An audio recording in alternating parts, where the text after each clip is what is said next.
আসসালামু আলাইকুম সুপ্রিয় অনার্স দ্বিতীয় বর্ষের শিক্ষার্থীরা, আশা করি তোমরা সুস্থ আছো এবং ভালো আছো। অনার্স ফিলোসফি ডিপার্টমেন্টে অনার্স দ্বিতীয় বর্ষের 2020 সালের পরীক্ষার্থী যারা, তাদেরকে উদ্দেশ্য করেই আমি কয়েকটি ভিডিও লেকচার দিয়েছি।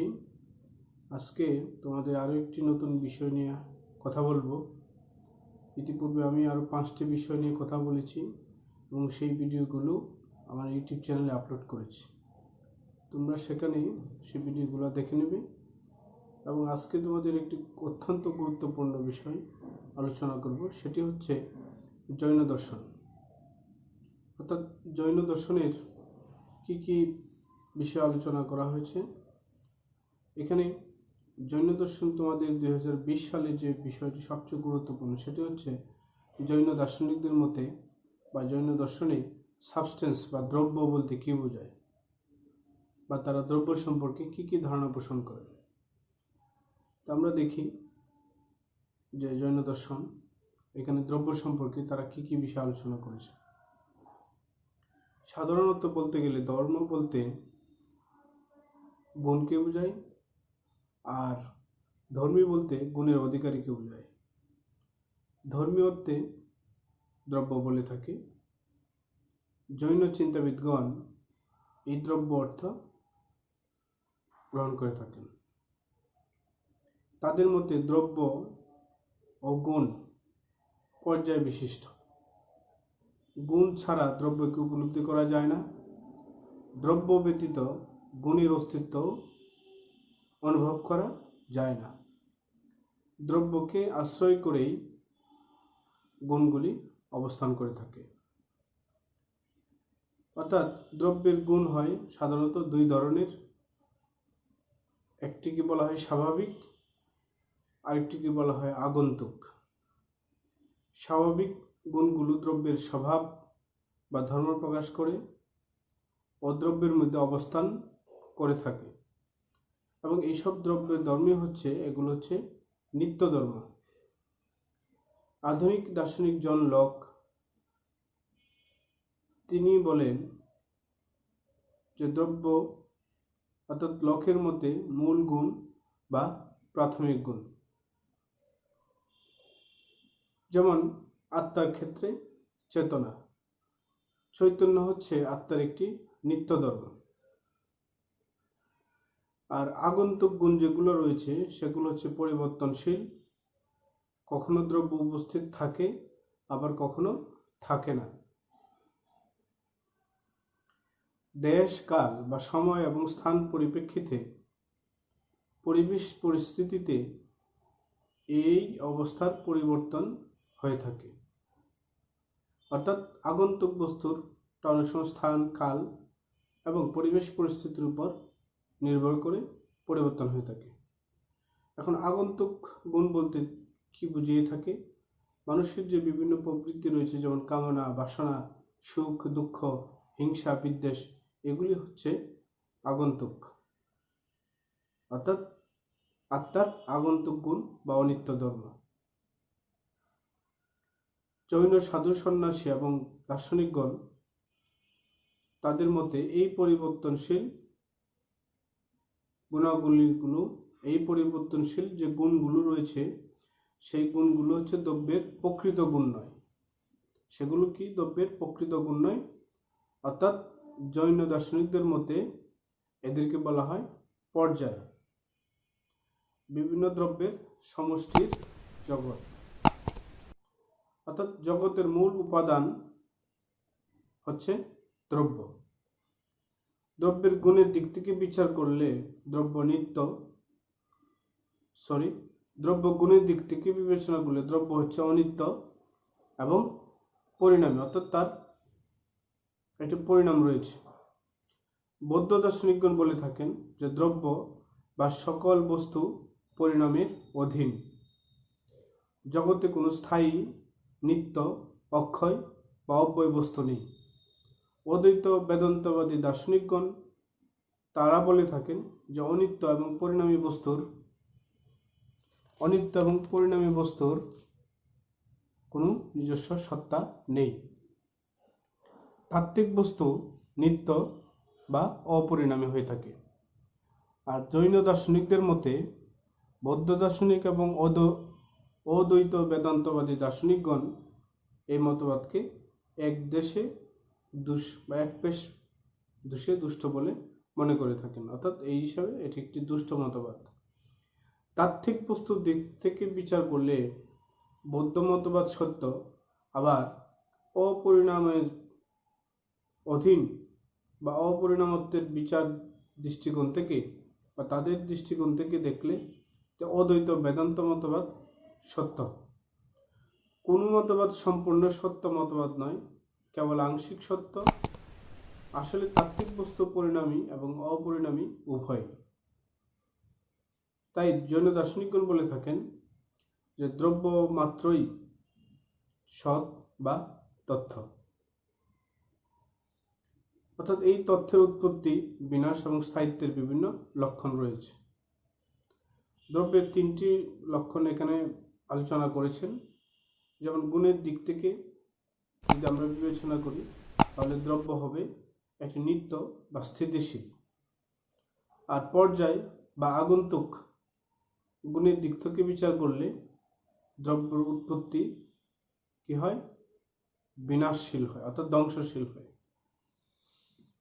এখন আমরা দেখব যে দ্রব্যের শ্রেণী বিভাগ। জৈন দার্শনিকগণ দ্রব্যকে যে শ্রেণীতে বিভাগ করেছেন সেটা আমরা এখন আলোচনা করব। জৈন দার্শনিকদের মতে দ্রব্য 2 ধরনের হয়ে থাকে, প্রধানত 2 ধরনের। একটিকে বলা হয় আস্তিকায়, অন্যটি হচ্ছে নাস্তিকায়। অর্থাৎ আস্তিকায় এবং নাস্তিকায় এই 2 ভাগে বিভক্ত করা হয়েছে। আবার আস্তিকায়কে আবার 2 ভাগে বিভক্ত করা হয়েছে। একটির নাম হচ্ছে জীব আর অপরটির নাম হচ্ছে অজীব। এই জীবকে কিন্তু আবার 2 ভাগে ভাগ করা হয়েছে। একটিকে বলা হয়েছে মুক্ত আর একটিকে বলা হয়েছে বদ্ধ। এই বদ্ধ জীবকে আবার 2 ভাগে বিভক্ত করা হয়েছে। একটাকে বলা হয় ত্রস আর একটাকে বলা হয় স্থাবর। অন্যদিকে ত্রসকে আবার 4 ভাগে বিভক্ত করা হয়েছে। একটিকে বলা হয় পঞ্চ ইন্দ্রিয় বিশিষ্ট, আরেকটি হচ্ছে 4 ইন্দ্রিয় বিশিষ্ট, আরেকটি হচ্ছে 3 ইন্দ্রিয় বিশিষ্ট, আরেকটি হচ্ছে 2 ইন্দ্রিয় বিশিষ্ট। তো 5 ইন্দ্রিয় বিশিষ্ট যে বিষয়গুলো রয়েছে তার মধ্যে তার উদাহরণ হিসেবে বলছেন যেমন জীব, মানুষ, পশু এবং পাখি, এগুলো হচ্ছে 5 ইন্দ্রিয় বিশিষ্ট। তারপরে 4 ইন্দ্রিয় বিশিষ্ট যে সমস্ত জীবগুলো রয়েছে সেগুলো হচ্ছে জীব, মশা, মৌমাছি ইত্যাদি। 3 ইন্দ্রিয় বিশিষ্ট যে জীবগুলো রয়েছে সেগুলো হচ্ছে এরকম জোঁক, পিপীলিকা ইত্যাদি। 2 ইন্দ্রিয় বিশিষ্ট যে জীবগুলো রয়েছে সেগুলো হচ্ছে জীব, শামুক এবং বিভিন্ন কীটপতঙ্গ। আবার যে অজীবকে আবার 4 ভাগে বিভক্ত করা হয়েছে। একটিকে বলা হয় ধর্ম, আরেকটিকে বলা হচ্ছে অধর্ম, আরেকটিকে বলা হচ্ছে আকাশ এবং আরেকটি হচ্ছে পুতগল। এই পুতগলকে আবার 2 ভাগে বিভক্ত করা হয়েছে। একটির নাম হচ্ছে অণু আর অপরটির নাম হচ্ছে সংঘাত। কাজে আমরা দেখতে পাচ্ছি, আমি যদি আবার সংক্ষেপে বলি যে দ্রব্যের শ্রেণী বিভাগটা তারা কিভাবে করেছেন। দ্রব্য বলতে তিনি প্রধানত দ্রব্য কয় ধরনের? 2 ধরনের। একটি হচ্ছে আস্তিকায় আর একটি হচ্ছে নাস্তিকায়। আস্তিকায় হচ্ছে 2 ধরনের, একটিকে বলা হয় জীব আর একটি হচ্ছে অজীব। এই জীবকে আবার 2 ভাগে বিভক্ত করা হয়েছে। একটির নাম হচ্ছে মুক্ত আর একটির নাম হচ্ছে বদ্ধ। এই বদ্ধকে আবার 2 ভাবে বিভক্ত করা হয়েছে। একটার নাম হচ্ছে ত্রস আর একটা নাম হচ্ছে স্থাবর। এই ত্রসকে আবার 4 ভাগে বিভক্ত করা হয়েছে। একটাকে বলে 5 ইন্দ্রিয় বিশিষ্ট, আর একটা হচ্ছে 4র্থ ইন্দ্রিয় বিশিষ্ট, 3য় ইন্দ্রিয় বিশিষ্ট এবং 2য় ইন্দ্রিয় বিশিষ্ট। আর অন্যদিকে অজীব। অজীবকে প্রধানত 4 ভাগে ভাগ করা হয়েছে, যার একটির নাম হচ্ছে ধর্ম, অধর্ম, তারপর হচ্ছে আকাশ, তারপর হচ্ছে পুতগল। এই পুতগলকে আবার 2 ভাগে ভাগ করা হয়েছে, একটা নাম হচ্ছে অণু আর একটা নাম হচ্ছে সংঘাত। এখন আমরা এই শ্রেণী বিভাগ সম্পর্কে বিস্তারিত আলোচনা করব। প্রথমে আমরা দেখি আস্তিকা এবং নাস্তিকায় কি বলেছে। যে জৈন সাধু সন্ন্যাসী এবং দার্শনিকগণ দ্রব্যের বিস্তৃতি আছে বলে মনে করেন, যা স্থানে ব্যাপ্ত, তাই হচ্ছে অস্তিকায়। যেমন জীব, যা কোনো একটা স্থানে ব্যস্ত রয়েছে, কোনো একটা বিস্তৃতি লাভ করেছে, সেটি হচ্ছে অস্তিকায়, যেমন জীব। অর্থাৎ যে দ্রব্যের কোনো বিস্তৃতি নেই, কোনো স্থান দখল করে না, তা হচ্ছে অনস্তিকায়, যেমন কাল বা সময়। কাজে আমরা এখানে স্পষ্ট দেখতে পাচ্ছি আস্তিকায় দ্রব্য বলতে কোনটাকে বোঝানো হচ্ছে, অর্থাৎ যে দ্রব্যের বিস্তৃতি আছে, যেটি কোনো স্থানে ব্যাপ্ত, সেটি হচ্ছে আস্তিকায়, যেমন জীব। আর নাস্তিকের মধ্যে কি রয়েছে, যার কোনো স্থান নেই, বিস্তৃতি নেই, সেই দ্রব্যকে তারা নাস্তিকের দ্রব্য বলেছেন, যেমন কাল বা সময়। কাল হচ্ছে এক ধরনের অনস্তিকায় দ্রব্য, অর্থাৎ কালের কোনো বিস্তৃতি এখানে দেখা যায় না। কাজে এখন আমরা এই কাল সম্পর্কে, অর্থাৎ নাস্তিকায় দ্রব্যের সম্পর্কে আমরা এখন আলোচনা করব। কাল বা সময়, যে দ্রব্যের দ্বারা অপরাপর দ্রব্যের ধারাবাহিকতা বা অবিচ্ছিন্নতা, পরিণতি, গতি, নতুনত্ব বা পুরাণত্ব সম্ভব হয়, তাকে কাল বলা হয়। কাল নাস্তিকায় কোনো দেশ দখল করে না, অর্থাৎ সময় কোনো স্থান দখল করে না, তার কোনো বিস্তৃতি নেই, অর্থাৎ দেহ বিশিষ্ট কোনো কিছু কাল হতে পারে না বা কাল নয়। জৈন মতে কাল নাস্তিকায় হলেও কালের সত্তা কেউ অস্বীকার করতে পারে না, অর্থাৎ এই কালকে দেহ বিশিষ্ট না হলেও, তার কোনো বিস্তৃত স্থান দখল না করলেও এই কালকে কেউ অস্বীকার করতে পারবে না বা পারে না। কালে জাগতিক নানান ধরনের ঘটনা সেখানে ঘটে থাকে, অর্থাৎ সময়ে সময়ে এই পৃথিবীতে জাগতিক অনেক ঘটনা ঘটে থাকে। কাল প্রত্যক্ষযোগ্য কোনো বস্তু নয়, অর্থাৎ কালকে দেখা যায় না বা প্রত্যক্ষ করা যায় না, বা সময়কে প্রত্যক্ষ করা যায় না। কালের এই অস্তিত্বকে আমরা অনুমানের সাহায্যে জানতে হয়, অর্থাৎ অনুমানের সাহায্যে কালকে আমরা বুঝে নিতে হয়। যখন বলা হলো যে বন্ধুটি অনেকক্ষণ ছিল, এর অর্থ হচ্ছে কালের বিভিন্ন ক্ষণে বন্ধু আমার নিকট অবস্থান করছিল, অর্থাৎ দ্রব্যের অবিচ্ছিন্ন কাল সাপেক্ষ, অর্থাৎ এখানে দ্রব্যটা হচ্ছে একটা অবিচ্ছিন্ন সময় সাপেক্ষ।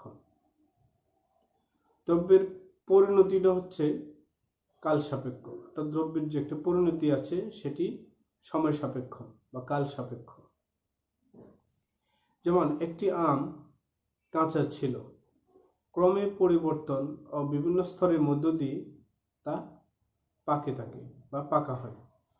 আমটির এই পরিণতি বিভিন্ন সময়ের সম্ভব হয়েছে, অর্থাৎ বিভিন্ন কালে সেটি সম্ভব হয়ে থাকে। দ্রব্যের গতি সেটি কালে সম্ভব হয় বা সময়ে সম্ভব হয়। যেমন এই বইটি পুস্তক বিক্রেতার কাছে ছিল, এখন আমার কাছে সেটি রয়েছে। এ থেকে বোঝা যায় যে দ্রব্যের গতি রয়েছে, অর্থাৎ একটি বই গতকালকে আরেকজনের কাছে ছিল, আজকে সেটি আমার কাছে। কাজে বোঝা যাচ্ছে এখানে যে কালের একটি নির্দিষ্ট গতি রয়েছে, অর্থাৎ কাল ব্যতীত, সময় ব্যতীত গতিটা বোঝা যায় না। কাজে দ্রব্যের নতুনত্ব এবং পুরাণত্ব সেটি সম্ভব এবং সেটি সময়ই ঘটে থাকে। কাজেই কালের অস্তিত্ব এখানে অনুমান করা হয়েছে। জৈন মতে কাল হচ্ছে 2 ধরনের, একটা হচ্ছে অনন্তকাল আর একটা হচ্ছে খণ্ডকাল।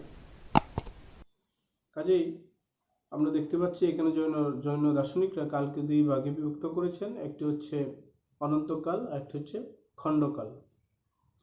কাল আসলে অবিভাজ্য বা সময় আসলে অবিভাজ্য, একে বিভাজন করা যায় না। এর কোনো আদি বা অন্ত নেই, অর্থাৎ এই সময়ের কোনো শুরু এবং শেষ নেই। ব্যবহারিক প্রয়োজনেই মানে এই সময়কে আমরা কি করে থাকি, বিভিন্ন খণ্ড খণ্ড ভাগে বিভক্ত করে থাকি। অর্থাৎ খণ্ডকালকে বলা হয় সময়, আর সময়কে দিন, ঘন্টা ইত্যাদি ভাগে বিভক্ত করা হয়। জৈন দার্শনিকদের কেউ কেউ কালকে পৃথক একটি দ্রব্য বলে স্বীকার করে থাকেন।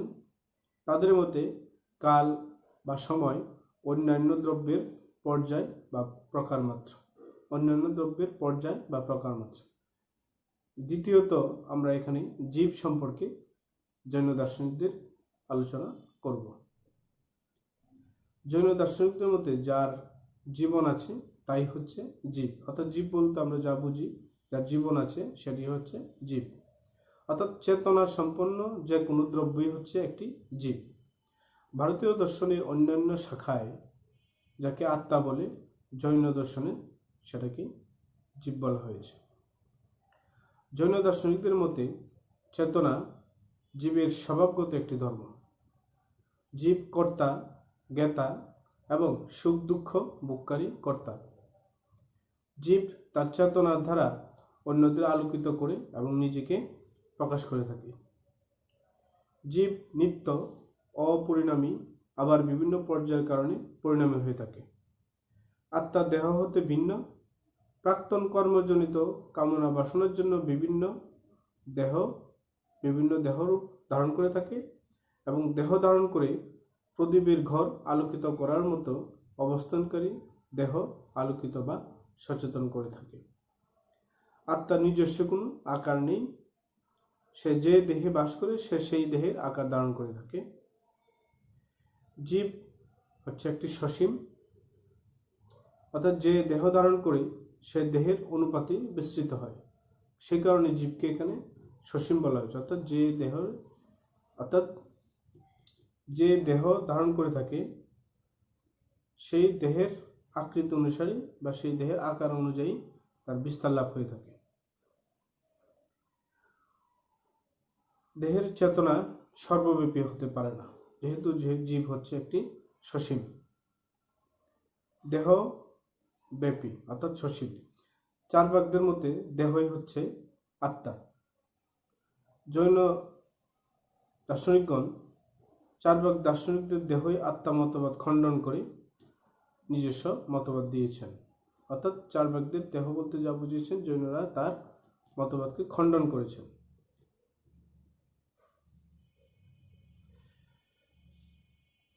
অর্থাৎ জৈন দার্শনিকদের মতে প্রত্যেক দেহের এক একটি আত্মা রয়েছে। জৈনদের এই বিশ্বাস প্রত্যক্ষ এবং অনুমানলব্ধ জ্ঞান। জৈনদের মতে এই যে বিশ্বাস সেটি হচ্ছে প্রত্যক্ষ এবং অনুমানলব্ধ। তাদের মতে কোনো বস্তুর যেমন কমলার রূপ, রস, গন্ধ ইত্যাদি প্রত্যক্ষ করে বলা হয় কমলাটিকে প্রত্যক্ষ করা হলো। অর্থাৎ যেটিকে প্রত্যক্ষ কোনো বস্তুর অর্থাৎ কমলার রূপ দেখেই তার রূপ, রস, গন্ধ ইত্যাদি সম্পর্কে প্রত্যক্ষ করে বলা হয় কমলাটিকে দেখা গেল, কমলাটিকে প্রত্যক্ষ করা হলো। অনুরূপভাবে সুখ, দুঃখ প্রভৃতি আত্মার বিভিন্ন গুণ প্রত্যক্ষ করে একটি মাটির কলসি তৈরির জন্য মাটি ছাড়াও কুম্ভকারের প্রয়োজন হয়। দেহ তৈরি করতে আত্মা প্রয়োজন হয়। গাড়ি চালানোর জন্য চালকের প্রয়োজনের মতো দেহকে পরিচালিত ও নিয়ন্ত্রিত করার জন্য আত্মার প্রয়োজন হয়। এই দিকের বিচার করে বা এই চিন্তাভাবনা করে, এইসব বিষয়ে চিন্তাভাবনা করে আত্মার অস্তিত্ব তারা অনুমান করে নিয়েছে। আর আত্মা বলে যদি কিছু না থাকে তবে কোনো কিছু না থাকে তবে দেহে আত্মা নেই, এই বাক্যটি অর্থহীন হয়ে যায়। একটি জিনিস এক জায়গায় না থাকার কথা অন্য জায়গায় থাকার ইঙ্গিত দেয়। অর্থাৎ একটি জিনিস এখানেই নেই তার মানে অন্য জায়গায় যে নেই এরকম না। অর্থাৎ একটি জিনিস এক জায়গায় না থাকার মানেই হচ্ছে অন্য জায়গায় সেটি রয়েছে।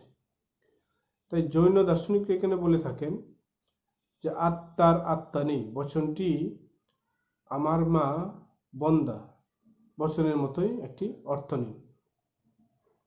অর্থাৎ জৈন চিন্তাবিদ এখানে বলেছেন যে আমার আত্মা নেই, যেটা চার্বাকরা বলে থাকেন, এরকম যদি বলে থাকি যেমন আমার আত্মা নেই, এটা বলা যেরকম ঠিক সেই কথাটা বলা এরকম যে আমার মা বন্দাহীন, অর্থাৎ তিনি যদি বন্দা হতেন তাহলে আমি আসলাম কোত্থেকে।